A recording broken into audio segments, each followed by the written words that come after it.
Welcome to the Keys podcast, Trust Matters Lessons in Leadership with me, Ellie Potter. In this series, I'll be speaking to multi-academy trust leaders, sector experts, leadership coaches, and more to hear about their journeys in leadership. You'll gain practical tips and advice and get their insights on some of the biggest topics impacting the education sector right now. In this week's episode, we welcome Anita Notta, CEO at the Khalsa Academies Trust. I'll be asking Anita about her experience with turning around a notice to approve in just over a year, why building networks as a CEO are so important, and what it means to be a vulnerable leader. If you enjoy this episode, don't forget to leave us a review or like and subscribe wherever you get your podcasts.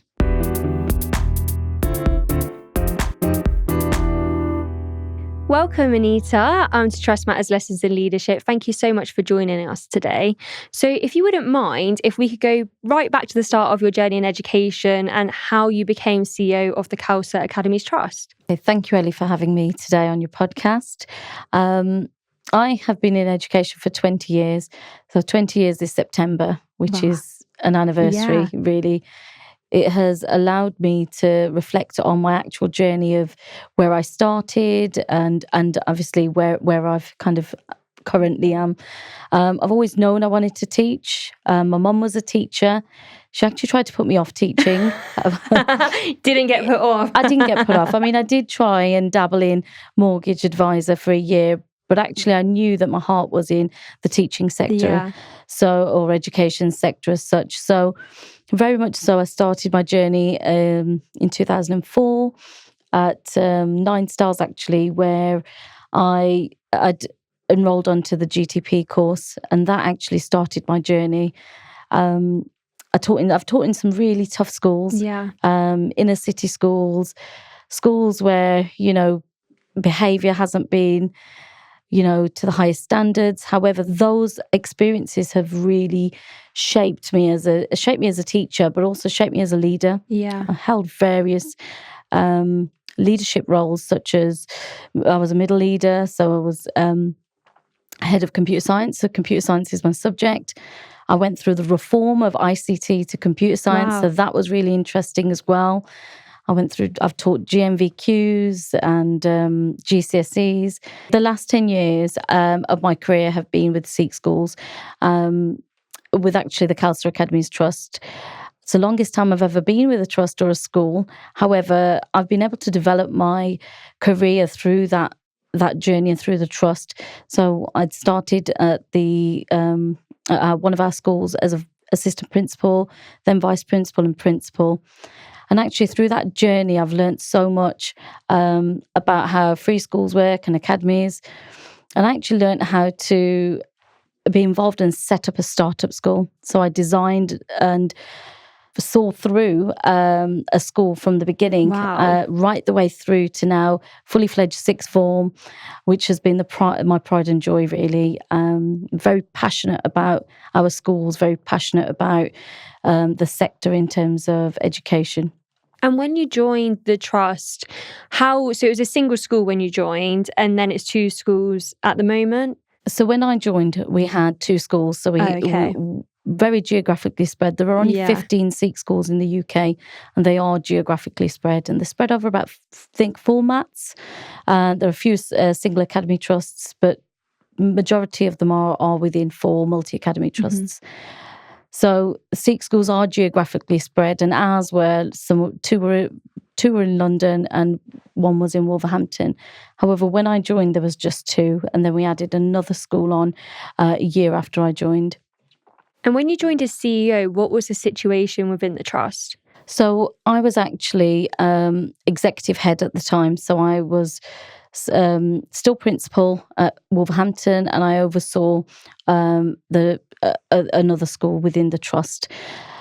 The trust went through a very difficult time, and ultimately the post of CEO did come up, and I was at that stage in my leadership journey where I really wanted to take the next step, and I saw that as an opportunity to learn. And I think when you're in education, you naturally tend to want to learn and to want to develop yourself, because that's what we teach our children and our staff across our academies, that it's continuous learning.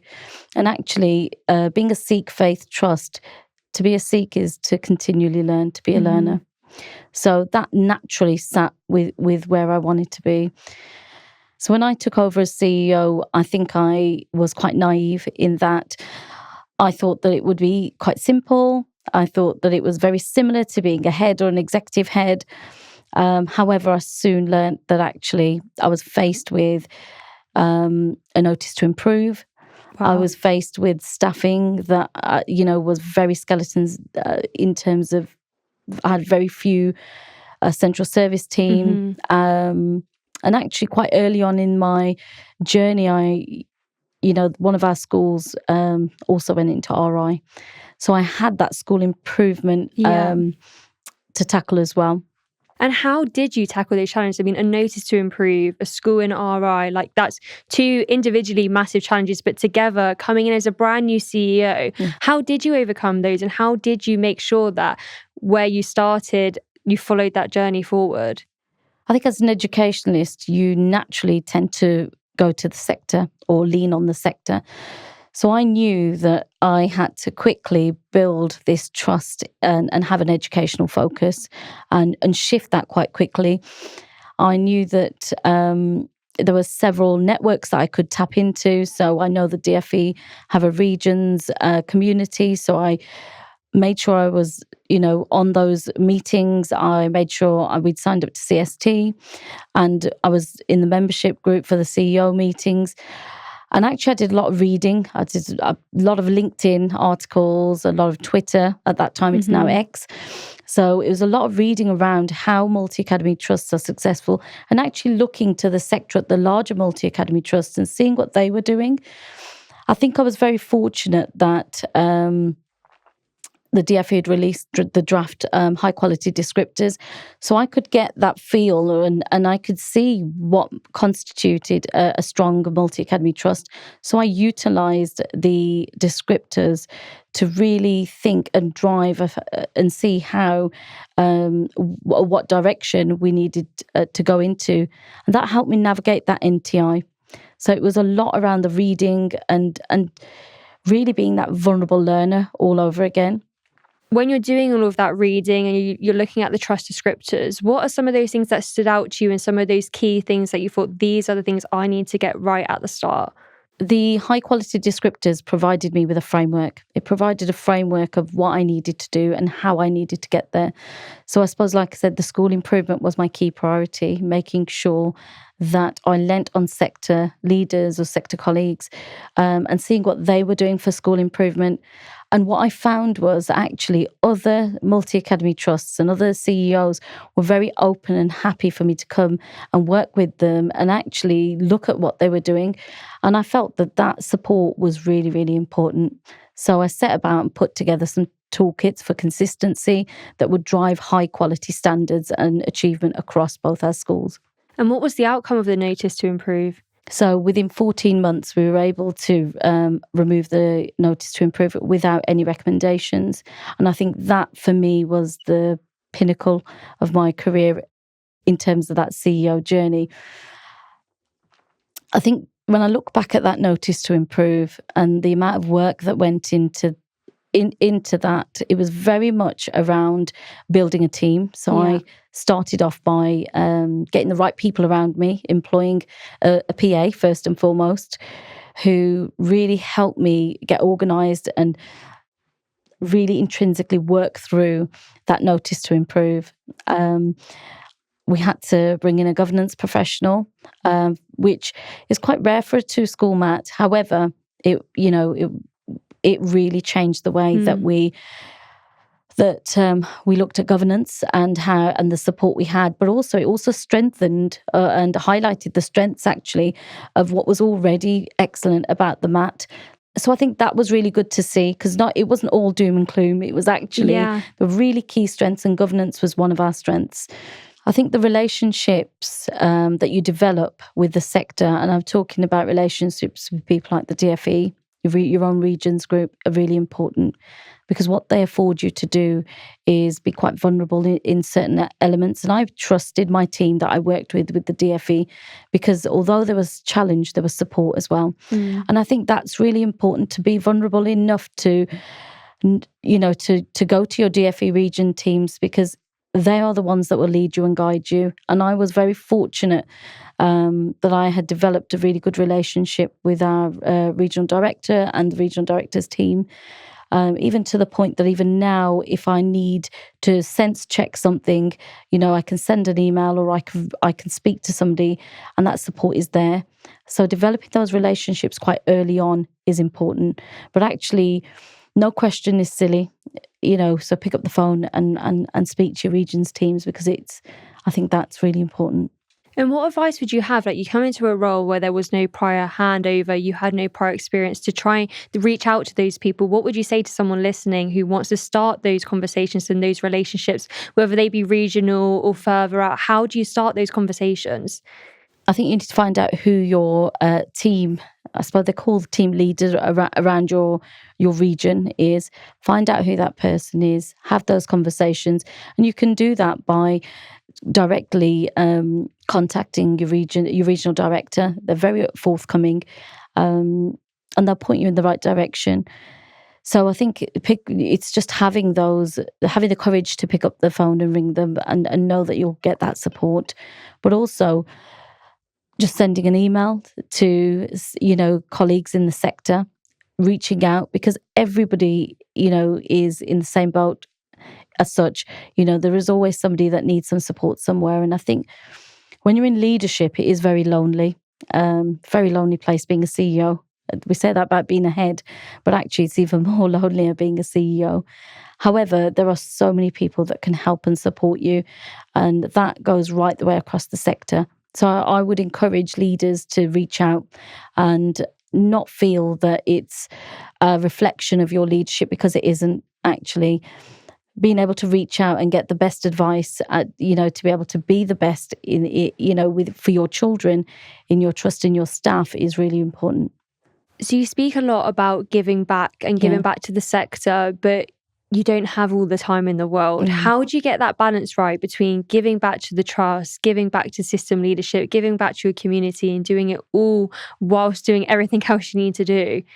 I think as the last 2 years have evolved, it is about getting the right people in the right places. So it's about making sure you've got a great team around you. So I knew that the director of school improvement role was really important for me to be able to do the next phase of our growth or our rebranding. So I knew I had to get that role in place. And over the summer, I also appointed a trust faith lead, because I knew that actually as we grew, the Sikh communities really wanted to know. And the question I would be asked is, what about the faith? And I knew that having that role would really drive some of those priorities that I had around faith. So we developed a Sikh framework. We had a trust faith lead. So it's really important to have the right people in the right places to help you and to enable you to be a better leader, and actually to be more strategic. I felt over the last 2 years, there's been times I've been really operational, and actually I'd ask myself, but would another CEO be doing this? So I've really had to take that time out of the business to enable myself to strategically think. And I've been able to do that through the DFE Schools and Trust CEO course. I was very fortunate that I was selected to be one of 25 fellows.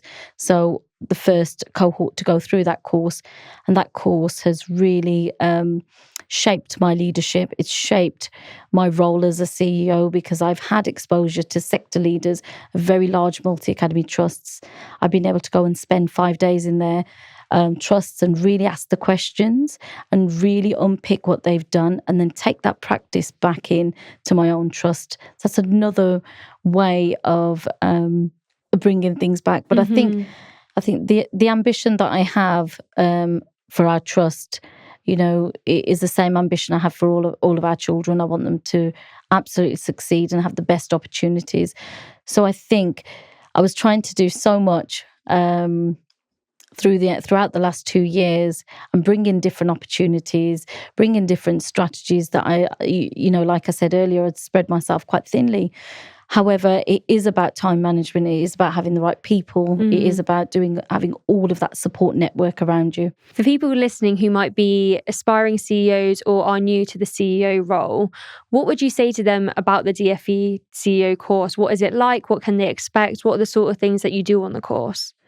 So the course is excellent. If anybody is out there and wants to learn and learn from the best sector-based colleagues out there, it's an excellent start, and I would recommend it to anybody. I mean, we've had residential conferences where we've heard from so many like different sector leaders and the DFE. We have time where we've gone immersions, we call them, where we've gone into other trusts and learned from different trusts that are like your trust, and then where the next phase of your trust is. So I've been able to really unpick that practice and take it back into the trust. I've also had coaching sessions, so I have my own coach who will talk me through my learning. There is also a platform that has different modules that you learn and you self-study through. So the course in itself gives you a 360-degree approach to the role. So it really is beneficial to any new CEO out there who wants to start that journey.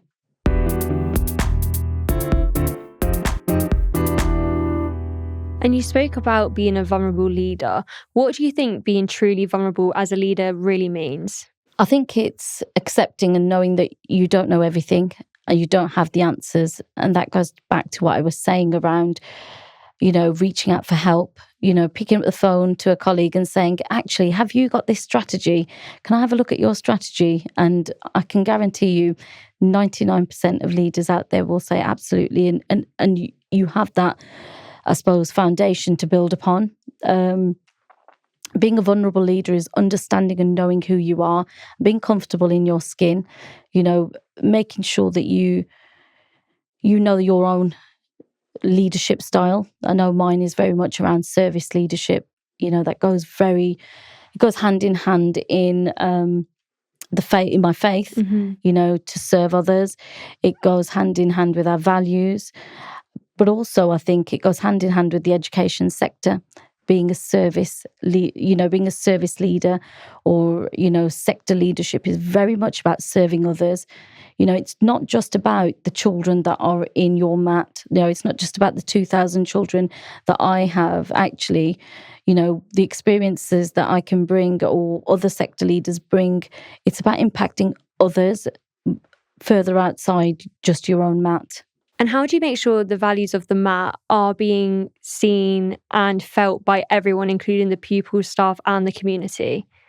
I think when you have a value-driven system or culture in school, because it is all about culture, you should see and feel it, whoever you are, when you walk through the doors. I think making sure that values are woven through every aspect and every thread of your schools as a mat. So both our schools are geographically apart. However, they both feel exactly the same, right from when you walk in through to reception to the classrooms.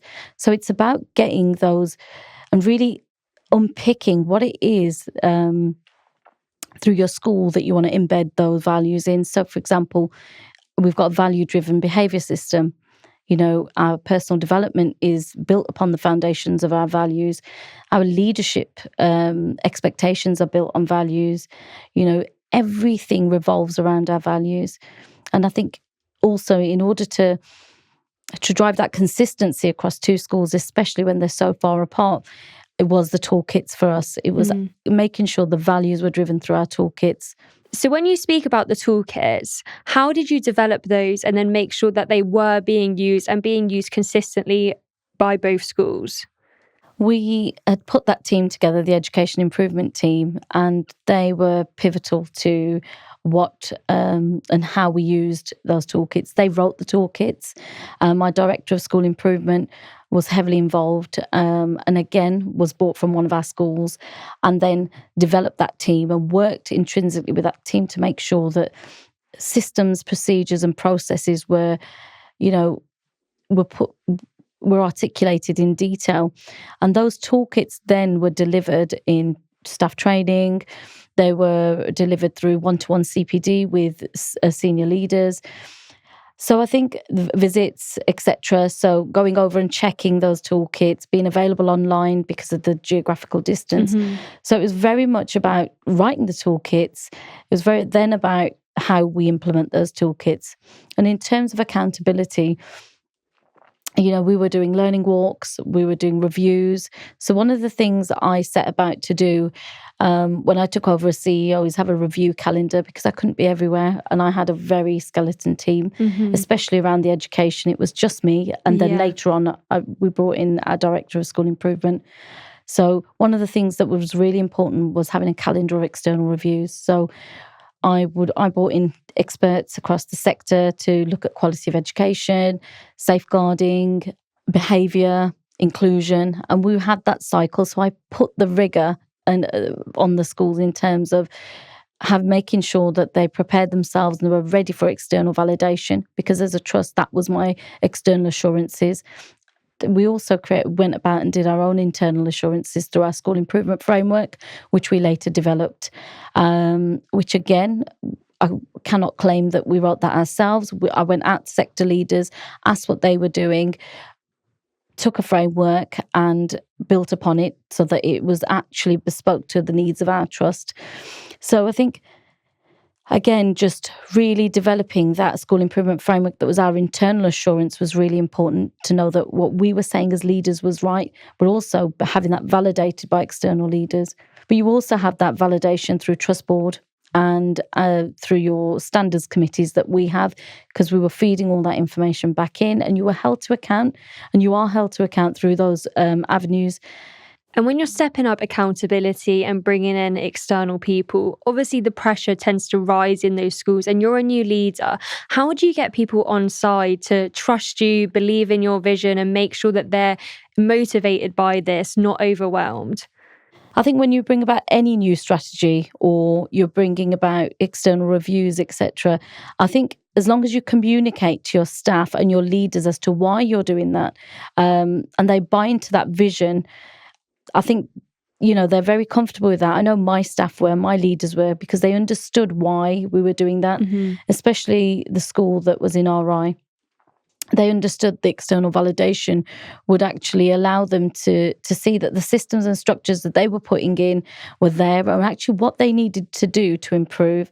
So it's about the buy-in of your staff and your senior leaders. And if you communicate that well, they will come along that journey with you. But ultimately, we have to make sure that we don't put in strategies or systems that are there just for the sake of it. Yeah. My philosophy has always been, when we put something in, we need to see impact. And if it's not impactful and it doesn't benefit the children, then we need to question why we're doing certain things.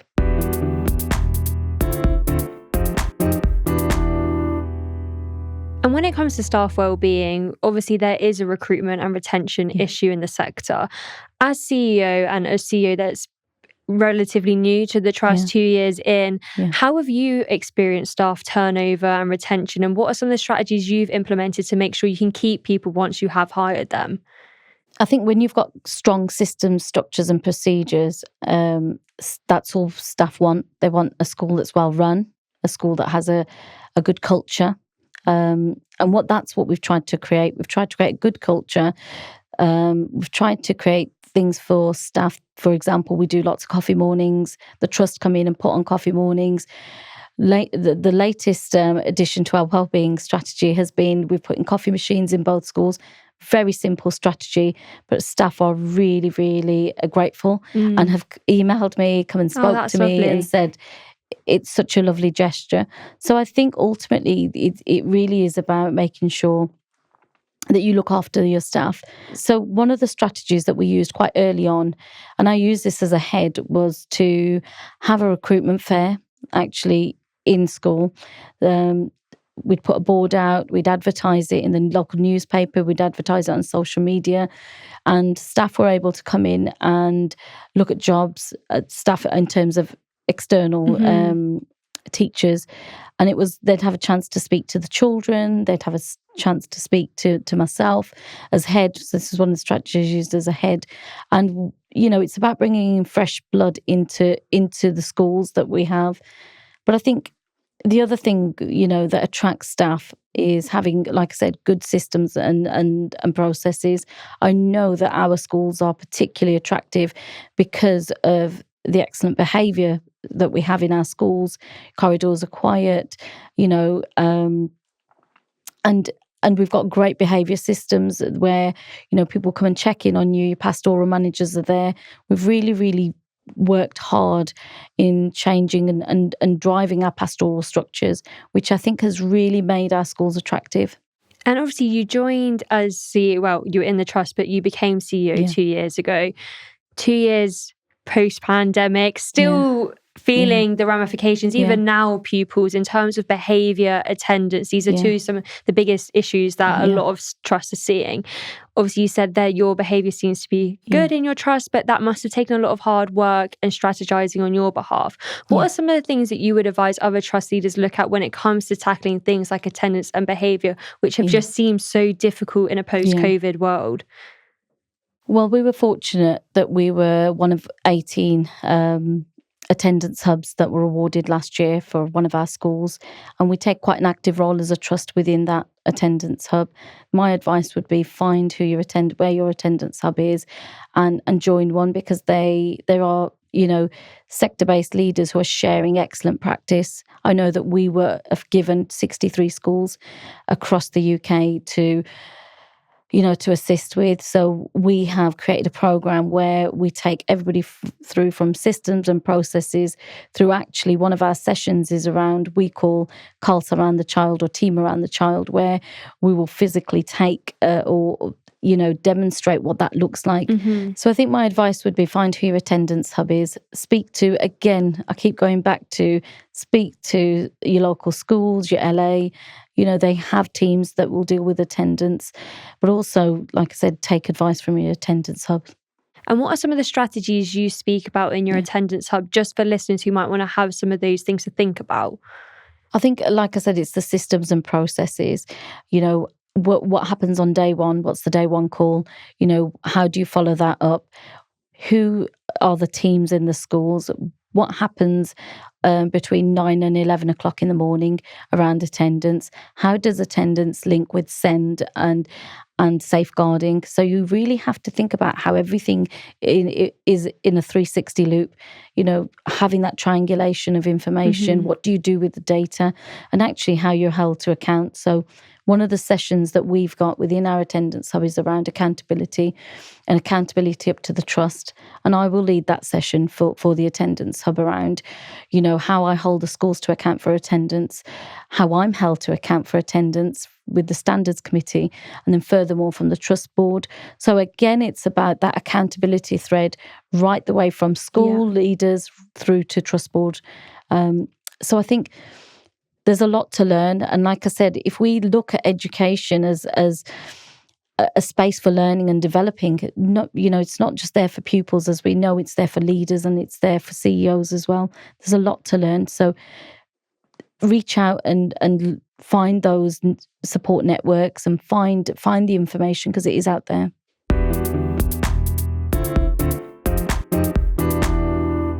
You mentioned as part of that SEND, and obviously that's another one of the big issues, SEND provisions in schools.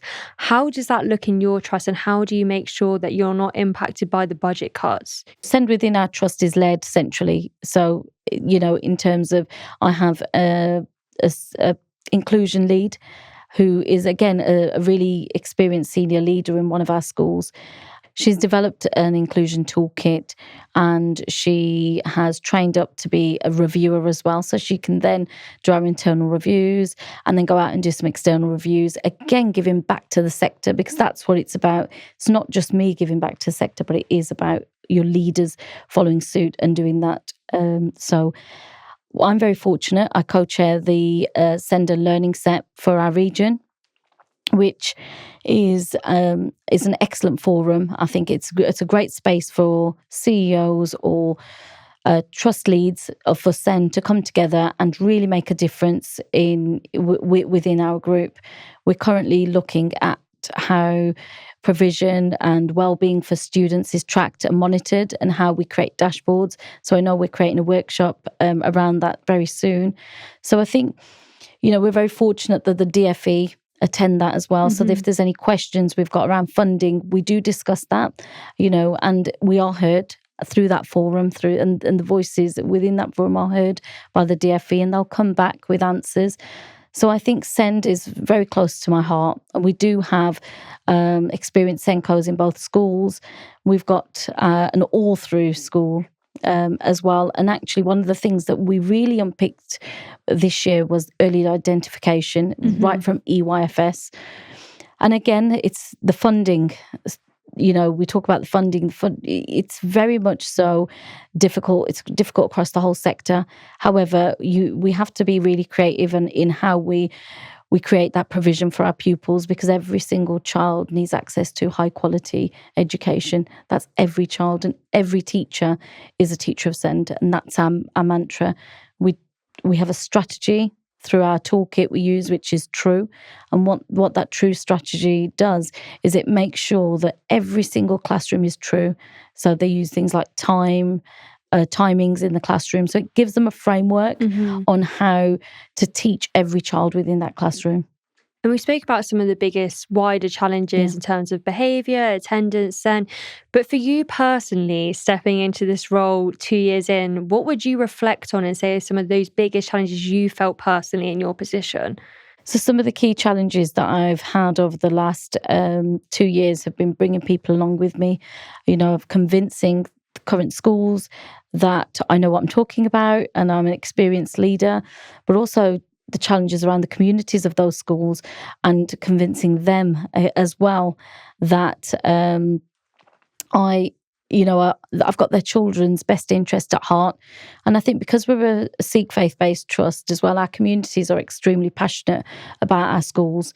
They want the best of the best for the schools, and they want the school to do really well. So any small thing can be escalated into something that actually is what would happen generally, and I wouldn't be blinked in another school. However, I think having to work with those communities and understanding them, giving them the time to speak, making yourself available is really, really important through that, So one of the other challenges was obviously the NTI and how I navigated through that NTI, and how I developed that team.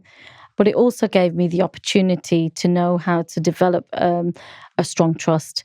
And again, that was through the high quality trust descriptors and leaning on sector leaders. And I guess coming in with something like that, like you said, there's a legacy before you. How do you set yourself aside from what's happened before and establish yourself as a new leader with a new vision? When I took over the trust, I set about and worked with, obviously, my trustees to develop a new set of mission, vision. Values were still there, but we actually refreshed everything we did. It's really, really difficult because you're trying to place yourself as a new leader, but you have this legacy that you cannot just shut the door on. It is something that you have to live and breathe. I think it's really important as a leader to accept what has happened in the past and move forward in terms of accepting what's happened, and then working with the communities, working with the staff to actually create something together, something that they want, like I said, listening to them, etc. But I think standing in the truth had given me the opportunity to be very open and transparent with the communities, with staff, and actually with trustees, and say, this is where we are, this is where we want to get to, and this is what we've got to do to build that capacity and build that togetherness. One of the ways we've also done that is we're considering we are rebranding. We're rebranding from January. So hopefully that will also be a fresh start. We've done our stakeholder engagement, and I think almost 95% of our staff body understand and actually feel that the new brand reflects the last 2 years. So that is nice to see that impact, that actually they feel that we've been on this journey for the last 2 years, and actually the new brand represents who we are and going forward how we want to be. And how did you get to that place where you felt it was time for a rebrand, and how did you set about having those conversations? So again, I did set about speaking to the trustees first and foremost, and putting a concept together with the team, speaking to the trustees and presenting to them, almost talking to them about the legacy and how we needed to move on, and how the last 2 years and our journey of the last 2 years reflects a very different trust. And actually, we're the next phase, which for us is that growth, because we've been able to stabilize our 2 schools. Both our schools are good, which is excellent, and our outcomes are exceptional, nationally. So I think showing that we know what we're doing, school improvement, education, and bringing that faith element into it meant that we were at a different phase in our journey, and I wanted to celebrate that next phase. It was working with our trustees and then our members, and then doing that stakeholder engagement. I think it's really, really important that we got the views of everybody, because if it was the wrong move, inevitably, it could go the other way. But we're really fortunate that the new branding has been received really well and it's welcomed. So I'm really pleased. So reflected on the last 2 years, a lot has happened. You've been through a lot. What is that one piece of advice you would give to a brand new CEO who might have just stepped into the role in September that they could really take forward with them? I think it's about looking after your own well-being. I think one of the things that I was very conscious about was this reputation that we had, and I wanted to do everything we could to showcase that we were a strong trust. So I would attend every meeting. I would go put myself forward for everything, even though I had a bit of that imposter syndrome of, we're only a 2-school mat. However, we're quite a large 2-school mat. But one of the things I would say is fill your own cup first. Look after yourself and make sure that your well-being is there, because there were times that I was spread very thinly, and I had, like I said, a very skeleton team to start with. So I was doing everything, working all the hours. And actually, upon reflection now, I would have taken my time. Although it's been an incredible journey and I've benefited from that journey and that sector and that service leadership, I would say one of the things is be true to yourself and look after yourself first, because you can't pour from an empty cup. Oh, it's a big turnaround for you from coming into Notice to Improve and then 2 schools that are now good and now doing a rebrand. I mean, it's an incredible story for only 2 years' time. So you should be super proud of yourself.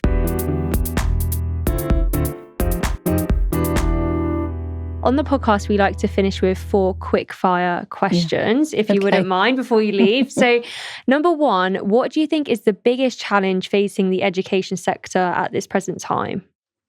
I think funding is a real challenge. I think, especially around SEND. I know it's a priority for the new government. However, we are still every day with our pupils, and funding is tight. Budgets are tight, but I think it's something that we really need to focus on. Second question, what motivates you on your difficult days? My mindset. It has to be my mindset. I'm very fortunate. I have a really positive mindset, and that comes from one of our values across the trust, which is Jardigla. And Jardigla means in a constant state of positiveness, which I have to really dig deep some days to find. But I think that being your guiding star means that any difficult challenges, you will get through that. Any challenges that we come forward with, whether it's the community, whether it's in day to day, I really do drive that positive mindset and that fearless motivation to want to be the very best I can be for my organisation. And question 3, what has been your proudest achievement so far? I think one of the proudest moments has to be when we received the lift to our Notice to Improve, because what that had determined was that actually we were at that strong trust. So all that work that had gone in, all the research, all the developing my teams and putting that together has really been one of the proudest moments. So I think the other proudest moment for me was when our other school received its good Ofsted. And I think because what that did was cemented the hard work that we have put in over the last 2 years. the the outcomes, the community. It was very much so the last phase of that development of those 2 years, of that 2-year strategy for me. Both our schools are good. We've got excellent outcomes, and now we're ready for the next phase. That was really important. And speaking of the next phase, the final question is, what are you most looking forward to this academic year? So I'm most looking forward to rebranding. I think it's going to be really exciting for not just for the trust, but for staff, for our children and for our communities. It's an opportunity to put our stamp on something that reflects our journey. So I'm really looking forward to seeing how that pans out and how it's received nationally. Well, good luck with it. I'm sure after all you've done in 2 years, the rebrand is just going to be just as amazing as everything you've managed to achieve. So thank you so much for coming on today. I've really enjoyed the conversation. Thank you, Ellie. Thanks for having me. Thank you for listening, and thank you very much to Anita for joining us today. To find out more about how The Key can support your trust, please visit thekeysupport.com/trust. For more information about Anita, links to relevant resources, and information on how to subscribe to the Trust Matters monthly newsletter, head to the description below. If you enjoyed this episode, please do like and subscribe or leave us a review.